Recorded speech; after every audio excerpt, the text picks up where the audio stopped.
nta kintu na kimwe nta muntu numwe yimiriwe gukora entrepreneuria kuko twese turafise iyo capacity umu-entrepreneur ntagira amaso nk'ayabandi umu-entrepreneur yamagira ijisho ribona inyishu igihe cyose mu kibazo.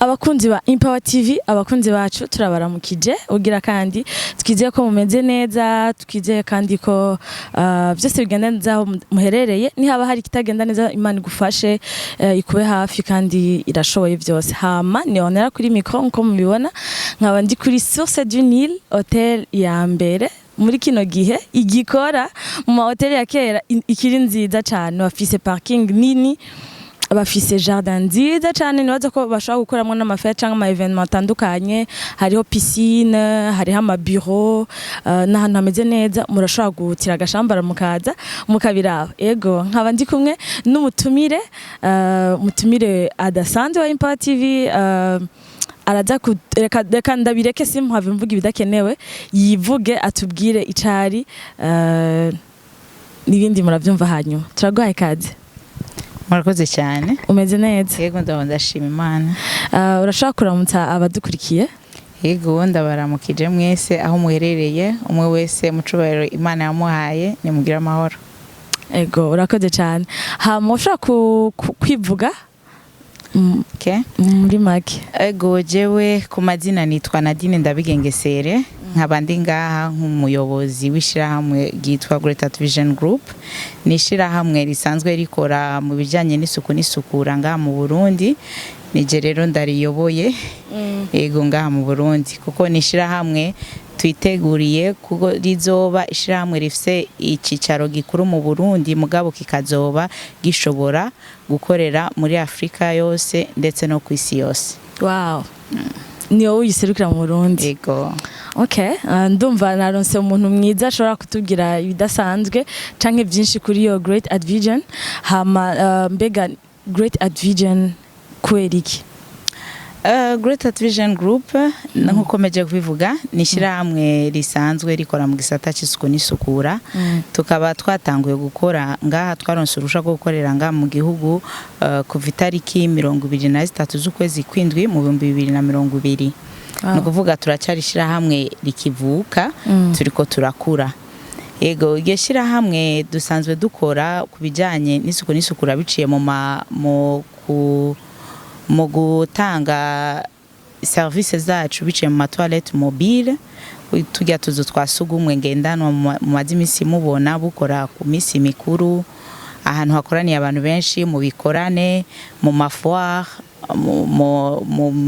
no mu mamanza menshi atandukanye, aho novuga ngo nko mu mabateme hamwe mu mariage abera mu majardin, mbese dukora hose. Ego turakora no kuri twarakoranye n'ishirahamwe rya basketball febabu. Ego aho dushira ubwerero bwacu mu gihe hari hama match, abantu baje kuraba ntibabura aho bihagarika.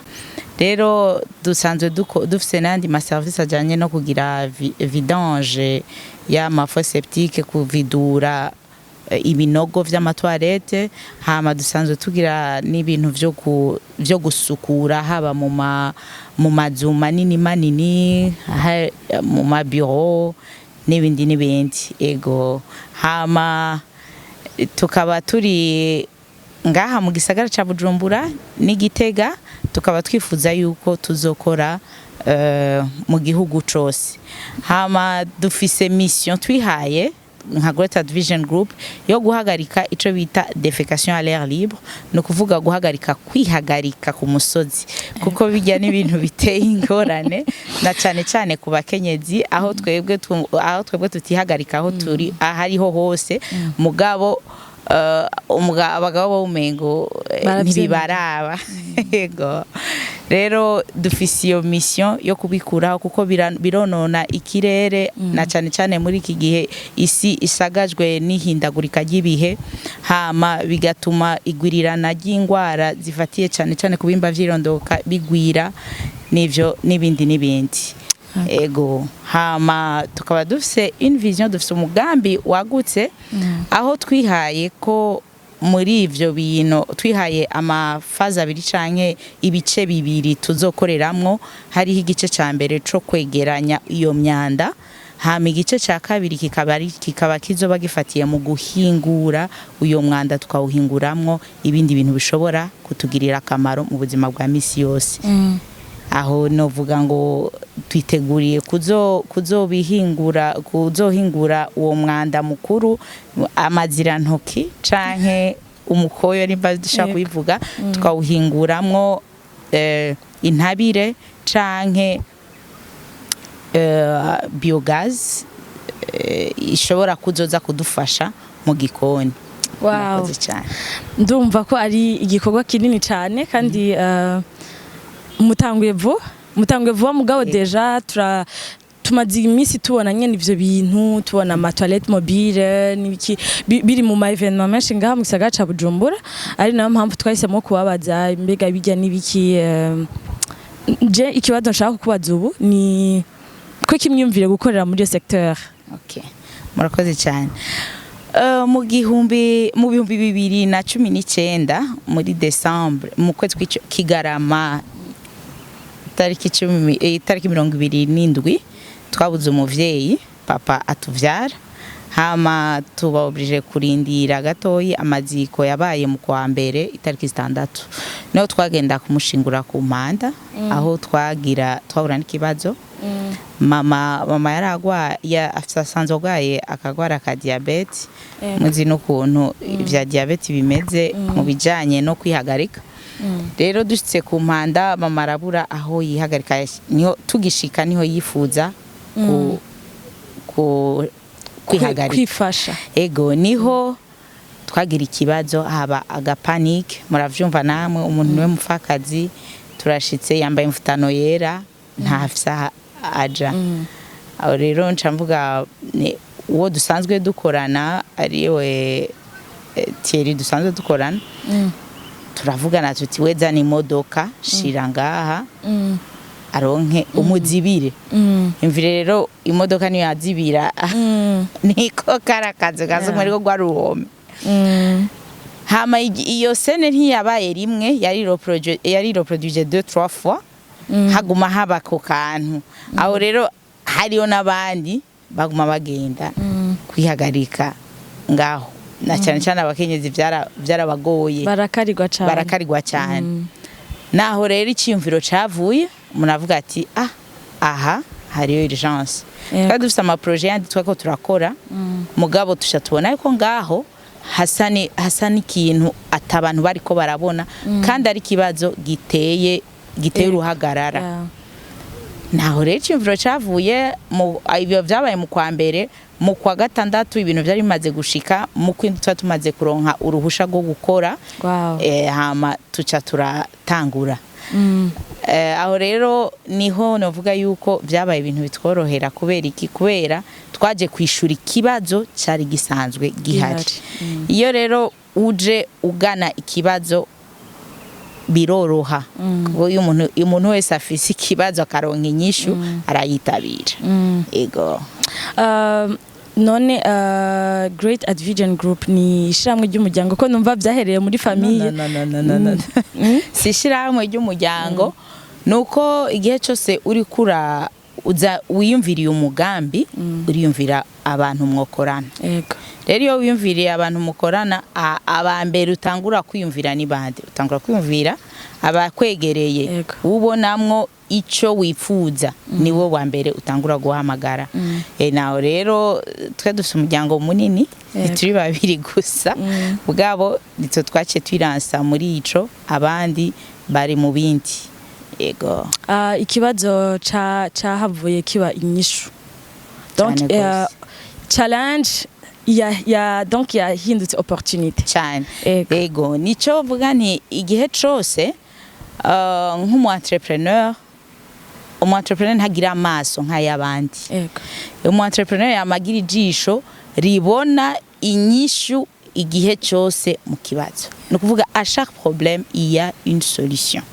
Nahawe rero kumenya muri rya ngorane nkuremwo iki. Yego.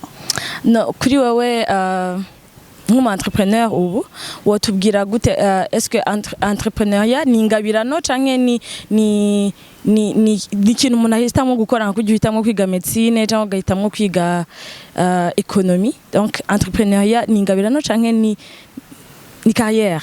Voilà. Jewe kubwanje navuga yuko entrepreneuriat atari ingabirano. Entrepreneur c'est le devenir. Okay.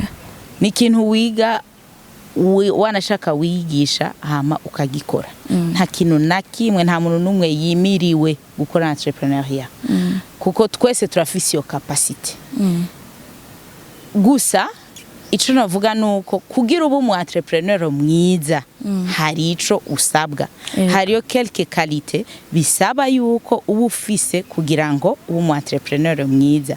Izo nazo sizindi, hariho kuba uri creatif canke kuzana icyumviro gishasha.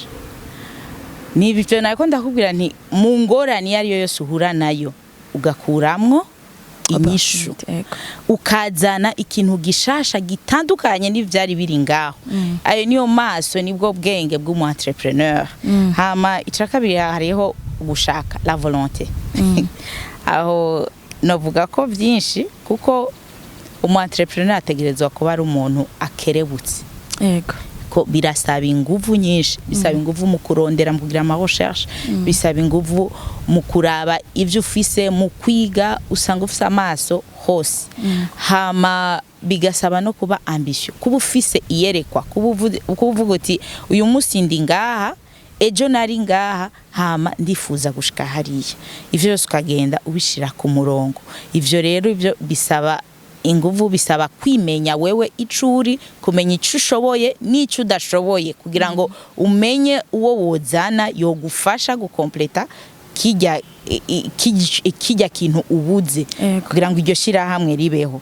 Hakaca habaho ikintu bita navuga ngo kwiyungunganya, l'organisation. Burya ntibaze babeshe shira hamwe ntirigirwa n'umuntu umwe. Ego harabaho le visionnaire, harabaho le gestionnaire, harabaho n'ibindi bisata byose, kuko umuntu azanye ivyiyumviro siwe aza kujera ico kintu, siwe azogenda kugira marketing, siwe azogenda. Donc ibisata ni vyinshi cyane, ku buryo utegerezwa kugira une équipe iri solide, mu vyumva kumwe, aho ushobora kubabwira iciyumviro cawe bakagishira ku murongo. Aho rero bisaba organisation no kugira les structures zifadika kandi zifise zikomeye. Hama kindi kintu novuga umu entrepreneur abakwiye kugira ni guca bugufi, humilité. Kwemera d'abord yuko udashoboye vyose, kwemera yuko hari bikunanira, hama ukemera n'abagukritika. Kubera iki? Kugira ziga kritike nizo zigaruka gutuma akazi kawe kagenda neza. Nka twebwe mu ma toilette mobile, muri location ya toilette mobile tugira, turashiraho akaboate canke agakaramu. Iyo umuntu agiye muri toilette uzi kwandika yishura gusa ego canke wayibonye gute, utubazo nk'utwo dusanzwe ucushira ko gusa. Comme ça twe tuje tukaraba turi evaluer. Aravuga ati twasanze hameze neza, twasanze hameze nabi, ukacumenya ukuntu wipanga ikosa wakoze uyu munsi ntirizo risubire ejo. Yago rero ivyo bisaba guca bugufi, hama bigasaba no kuba ufise umutima uri honnête. Kuba honnête ni kintu kigoye, na cyane cyane muri iyi si ya none. Kumu entrepreneur ntibisaba ububandi bwinshi. Umaze kuba uri inkerebutsi, ukaba ufise ajya amakarite yose nagenda avuga, ukacurenza ko ukaba honnête, ni kintu ciza, biragufasha no mu ntumbero za mu migambi uburi kurarangura. Ego. Okay, urakoze. Hama ni nk'umu entrepreneur woshobora kutubwira nizihe ntambamyi, challenge umu entrepreneur ahura nazo kuko hari ababitangura babikunda hama bakagira igihe bakabiheba cyangwa ugasanga baguma bagerageza ibintu byose atabihagarara bigapfa ibindi bigahagarara donc nizihe ntambamyi zizu bwa mbere ku mu entrepreneur zo mutuma no kubiheba yo biheba icyo navuga entrepreneuriat nakazi kagoye si ikintu coroshe kuko dusanzwe tuzi yuko umunsi urimo amasaha 28 mugabo nk'umu entrepreneur ntushobora gukora amasaha 28 ngo bigende uragerageza uko wiyongerera amasaha akagera no kuri 40 50 wirondereye umwanya kugira ngo ushobore kugera ku cukoze bisaba inguvu nyinshi ko muri entrepreneur samajambo ibikorwa nivyo bivuga ni umenya ati narakoze canke sinakoze warakoze neza ibikorwa biravyerekana warakoze nabi ibikorwa nivyo bivuga rero bisaba inguvu nyinshi bisaba gushiramwo uburyo umwanya ukwiye hama akenshi ugasanga uburyo nabwo buragorana hama iyo umaze kujya muri entrepreneuria hariho aga pression kuko urumva entrepreneuria ni nziza irafasha mu gutanga akazi irafasha mu kuba libre birafasha mu kwaguka mu mutwe kuko usanga amaso yawe akora hose usanga uri muri gestion usanga uri mu tuntu n'utundi mu twa marketing twose tegezwa kwama ufise amaso hajya rero bigagusaba ingufu nyinshi zo gushira mu ma recherche urondera kugira wame uri ku mwanya kuko isi avance iragenda bisaba yuko ujyana nayo ukama wiga ikintu gishasha wozana kugira ngo les services zawe zibe améliorer ivyo urakora bitera imbere novuga rero ko abenshi usanga badendebukirwa kubera iki bivana na vision ico wihaye intumbero wihaye niyi Est-ce que uri muri entrepreneur kugira ngo uronke ibihumbi 5 byo kujya umunsi cyangwa uri muri entrepreneur kugira ngo ufashe ujya mu kenyezi yabuze aho yihagarika aronka aho yihagarika uri muri entrepreneur kugira ngo ujya yabuze ico yambara akironke ujya yabuze icarya uyu munsi akironke ujya murimye arima agashiramwe inguvu nyinshi agashiramo n'uburyo bwinshi amakabidandaza kuri make ashobore kwimbura bijanye n'uburyo yakoresheje uskuri ofisiye vision yerekwa waje gufasha iki igihugu cyawe waje gufasha iki abo bana uriko wishura kukiye kibazo aho rero umaze kwikadra neza ne humenya ico uburi bukore bisaba inguvu nyinshi uko muri entrepreneuria ntidukorera imishahara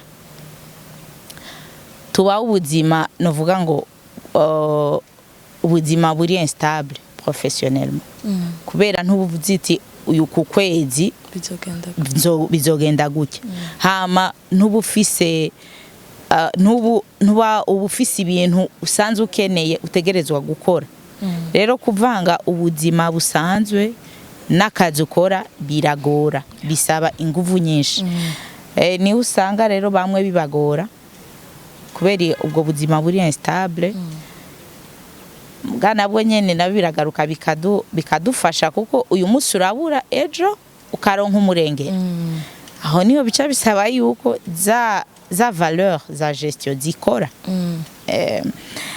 hariho ikintu c'uruhagarara mu mutima umu entrepreneur abafise kiyumvira ati eske ibintu ndiko ndakora ukwezi guheze nzoriha loyer par exemple kubayiriha aba bakozi nzobahemba aba client bite bishitse nkatakaza uyu mu client vyogenda gute wa muri mu ruhagarara igihe cose nturuhuka waba ukora nk'imashini ego hama ivyo rero bigatuma wama ufata des risques wamufata des risques bien sûr ziraba calculer mugari n'igihe ziba calculer ugasanga biguye ukundi yego kamana ko kanu ejo bibaye nk'ibimera gutya nzobigenza gute uyu ku kwezi ko mbona umengo sinakoze neza nzobigenza gute ako kantu kamaho ego usanga bigoye nk'umu entrepreneur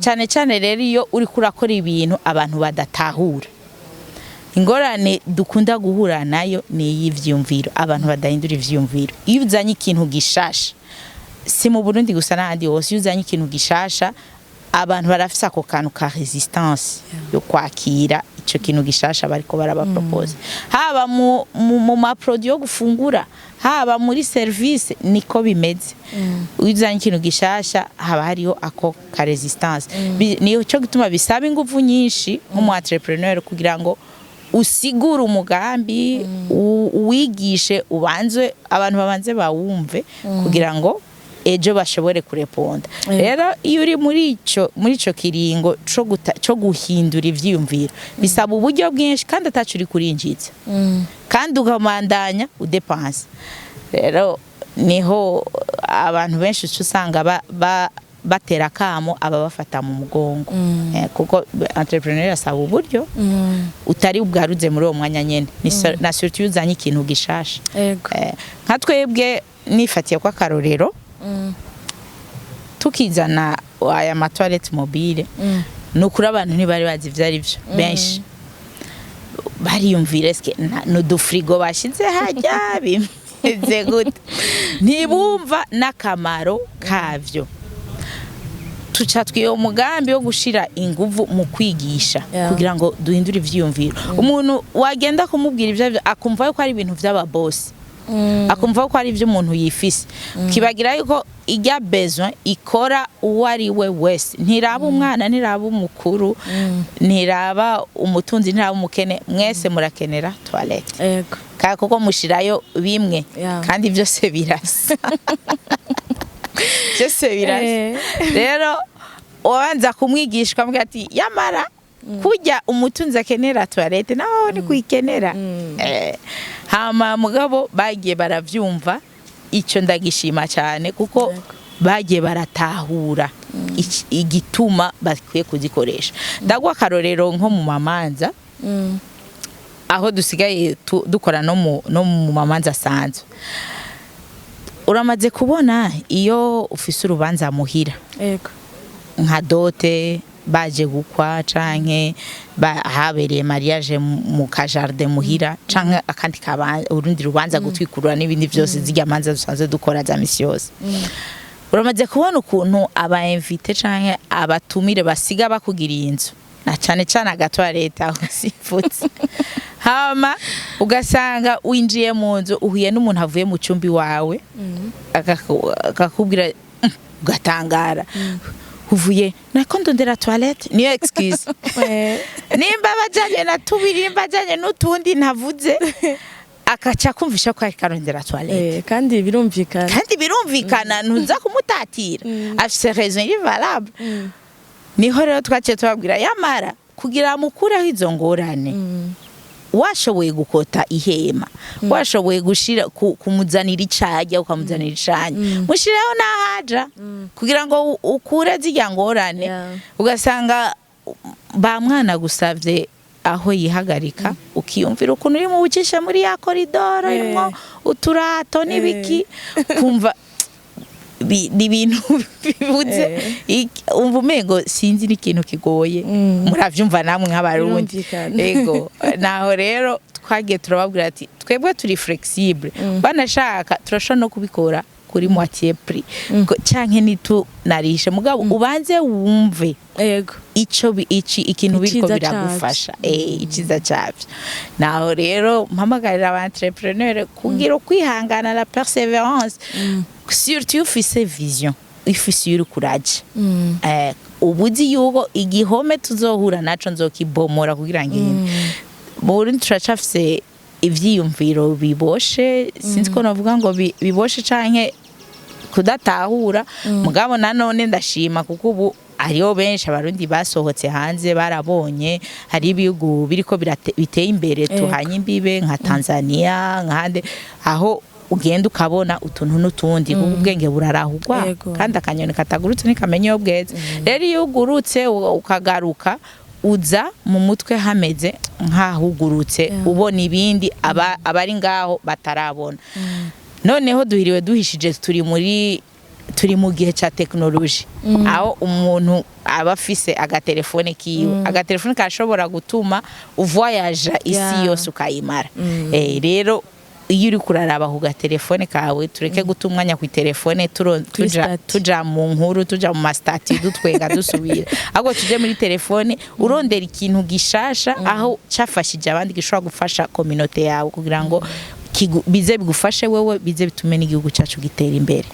Hariho umugambi wa leta wo guhimiriza abanyagihugu cyane cyane aba jeune kuja mu makoperative, mwebwe nk'abantrepreneur mu bivuga kwiki? Umugambi w'amakoperative ni yerekwa rikomeye cyane ego kuko burya iterambere ry'igihugu ntirihagaze mu kubaka amazu meza, mu kubaka amabarabara meza, yego navyo ni vyiza mugabo icambere cyo guteza imbere n'umwene gihugu. Kumwene gihugu utamuteje imbere ntazobona akamaro karya barabara wamwubakiye, ntazobona akamaro kirya nzu nziza washize hajya, bijya bintu vizuri kurakora umwene gihugu ntavyo azobona. Rero umugambi w'amakoperative ni umugambi mwiza cyane ni yerekwa rikomeye kuko uza gufasha ujya mwene gihugu wo hasi yego kandi ngo umutwe umwe ntiwigira inama. Rero le koperative zishira hamwe ivyiyumviro n'inguvu kugira ngo habe iterambere rirama. Yego iyo uri kurakora ikintu uri wenyene harabaho kudendebukirwa, mugabo iyo uri kurakora ikintu mu kibiri harabaho kuvyurana no guterana intege. Yego abarundi ba kera bari bafise ico kintu, iyo notion arabona yuko bari bayifise nka bijya bavuga yuko byo guhindika ibiri, aho wasanga nk'uyu munsi twaje kurima iwawe ejo tukagenda kurima ku wundi turi nk'ikibana, wasanga abantu bagira umwimbo mwinshi kandi bijya wakoze mu minsi 10 ukabikora iminsi 2 kubera iki? Kubera mwashize inguvu hamwe. Umugambi rero w'amakoperative ni umugambi mwiza cyane, ahubwo ndahimiriza umuntu wese nukuri nubwo waba ufise ikindi kintu ukora ubu ufise agakoperative urimo kuko birafasha guteza imbere umwene gihugu. Umwene gihugu ateye imbere n'igihugu kiratera imbere. Yego ndamaze ku moranduga ruguru kuraba kuko iyo tuvuze Burundi ntitugarukira Bujumbura gusa. Iyo utereye rero ruguru karaba nk'imirima y'amakoperative aratandukanye cyane, imirima iratandukanye cyane n'imirima y'abantu bigenga. Baronkamo inyigisho zo gutera ku mirongo, inyigisho z'ukuntu zo gutabira, inyigisho z'ukuntu bovomera imirima. Ivyo byose urahi wawe mu gakwe kawe ntavyo umenya, kandi nubwo ubimenya nturonka n'uburyo bwo kubikora. Mugabo mushize uburyo hamwe muronka umwimbu mwinshi kandi urama. Nico gituma ico kintu numvise umengo ahubwo kugira ngo dushigikire igihugu cyacu nico kintu twokwihutira gukora nka bene gihugu. Yego twumvise amakoperative umengana abantu baruguru, umengana ivyo bintu vy'imirima, mugabo kandi urumva ko ari ikintu camye kuva kera, ni ibintu bamye bakora kuva kera, ngira ntibari bwavyite koperative mugabo bavyamyeho. Donc ni ibintu vyo guhimiriza. Ni imbere yuko turangiza ni rihe ni giki wobwira aba jeune bo ngahi Bujumbura kubijanye na entrepreneuriat? Ni giki wobabwira kubijanye na entrepreneur kubijanye nico kintu c'ama cooperative? Kintu nosaba aba ugwaruka ruriko ruradukurikira muri uyu mwanya nurusaba ko gogira kubahuka. Yego ivyiyumviro birahari kanatsinda nk'igihe dukora uyu mugambi naronse abantu nkabangahe bazakambwira ngo guti yuko ngo ivyo bintu ngo nari navyumviriye, guti yuko ngo muri ngo nashatse kubikora ngo ndabikorana nanaka ngo mugabo ndabona ati urumva iciyumviro kiraharize sishaka kubiharira kuko nta muntu. Abandi baravuga ngo abagabo bararakubira bakarota umwe, ndikuvuga iciyumviro kirari. None habuze iki? Habuze uko kubahuka gutera iyo ntambwe ya mbere kuko ndakunda Bibiliya cyane. Bibiliya ni igitabo gihora kinyanspira kenshi. Bibiliya iravuga ngo enda nimutera intambwe ya mbere izisigaye ndazikora. Ico kintu umaze kukimenya muri entrepreneuria ubu umaze gutsinda. Uteye intambwe ya mbere ukubahuka ukaraba ati mbe jewe Nadine mbuziki kugira ngo nkore ibirenze Bill Gates par exemple. Ujya yakoze iki kugira ngo afise iki jewe ntafise. Kugira ngo akore bijya jewe ntokora. Ukabanza ukiyemera. Ukabona yuko na wewe ushoboye. Ivyo ujya yashoboye nawe ushobora kubikora double même. Ego. Tugira uko kubahuka. Turengere ivyo twize, turengere imico, turengere ivyo twabwiwe, duhaguruke dukore kugira ngo tugere ku iterambere rirama. Tuje twiyunge hamwe n'abandi kuko nabivuze iterambere rirama ntiraba umuntu umwe, nishira hamwe ntiraba umuntu umwe. Twiyunge hamwe n'abandi. Ufise igihumbi ntushobora kugura ikintu c'ibihumbi 5. Mugabo muri 5 mugashira igihumbi hamwe muca muronka ivyo 500 mukagura ico kintu mukakigabura. Yego. Tumenye rero kuja hamwe n'abandi bizodufasha kugira ngo haba mu buryo haba no mu vyiyumviro kuko ivyiyumviro vyawe sivyo vyiwanje. Turahana ivyo vyiyumviro tugatransfera des connaissances. Ico utazi nkakimenye ico nzi nkakiguha. Ego tuje hamwe dukorere hamwe hama tuzobona iterambere na cyane twubahuke. Ndazi yuko ari kintu kigoye abakenyezi biratugora kusanga dufite inshingano nyinshi haba mu rugo haba mu bana mu byo dukora n'akazi turimo ntikatworohereza bidusaba uburyo bidusaba umwanya mugabo vyose bivana ni yerekwa ufise. Ego. Urakoze cyane. Twibutse abantu badukurikiranye ko ni Empower TV ukaba uri mushasha utarakora subscribe turagusanga ukore subscribe kugira ngo uzurabona ibiganiro byacu utarenze kugira ama recherche hama wakunze ikiganiro ugire like ugire commentaire nambari kibazo ufise canke kindi cyose urashaka kuvyandika muri commentaire hama ubipartage ubihe nabandi kuko izi ni inyigisho zikomeye abantu bakeneye hama kandi aha ni kuri Source du Nil ni kibanza ciza murabibona muri nibaze ko muri image murabona ukuntu hameze n'ahantu heza cyane nigeze hata image yaho haracari ahantu heza ushaka bureau ushaka kugira natation ushaka koga ushaka dads ibintu byinshi bahakorera ibintu byinshi urashobora kuza kuraba hama reka tumubaze madame Ndabigengesere Nadine est-ce que umuntu abakeneye yo basanga hehe? Ego twe dusanzwe dukorera mu Kigobe ngaye Bujumbura dukorera mu Kigobe avenue des États-Unis numéro 87 ni hajye nyene juste hepfo yo ya hotel Kibunoa. Ego. Turi kwibarabara ntihagoye ucu tubona abari yo pancarte yacu iriko logo. Ego yanditse ko Great Vision Group. Ego nta ka numero kugira ngo abantu baze. Ego mudukeneye mwohamagara kuri 75 Ego majana 492 majana 880 canke mugahamagara kuri 69 77 44 10 ndasubiramwo 75 amajana 492 amajana 880 canke kuri 69 77 44 10. Akoze cyane mwitaba amamanza yose twitaba amamanza yose nabivuze kare yuko umu entrepreneur ntajyama amasaki imwe n'abandi no kuvuga yuko dukora umwanya uranawukreya umwanya abandi batariko barakora wowe uri kurakora.